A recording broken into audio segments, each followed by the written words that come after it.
إمضاء واحد خلاه يدفع 280,000 جنيه غصب عنه. الإمضاء ده دمر حياة راجل في دقيقة. راجل عادي زينا كلنا، عنده شغله وبيته، وصاحبه طلب منه خدمة. قال له الصاحب لصاحبه، قال له محتاجك تمضي كفيل أو ضامن. قال له متخافش، ده إجراء روتيني عادي. إمضاء واحد، دقيقة مجاملة، والموضوع خلص بصراحة.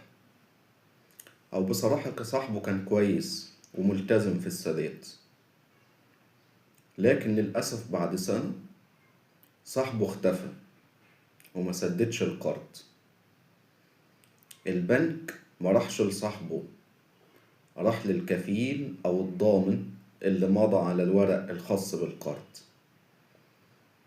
البنك راح حجز على حسابه وعمل له مطالبات إنه لازم يدفع 280,000 جنيه، واتخاصموا غصب عنه من حسابه البنكي.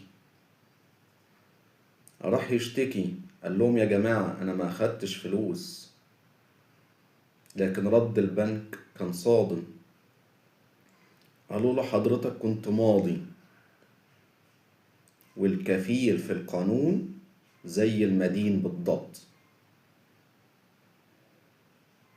إمضاء مجاملة دفعوا 8 سنين شغل للأسف.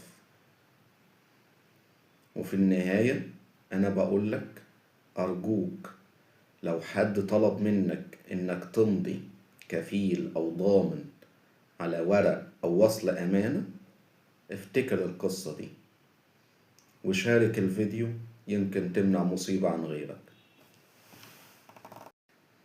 إمضاء واحد خلاه يدفع 280,000 جنيه غصب عنه. الإمضاء ده دمر حياة راجل في دقيقة. راجل عادي زينا كلنا، عنده شغله وبيته، وصاحبه طلب منه خدمة. قال له الصاحب لصاحبه، قال له محتاجك تمضي كفيل أو ضامن. قال له متخافش، ده إجراء روتيني عادي. إمضاء واحد، دقيقة مجاملة، والموضوع خلص بصراحة. أو بصراحة كصاحبه كان كويس وملتزم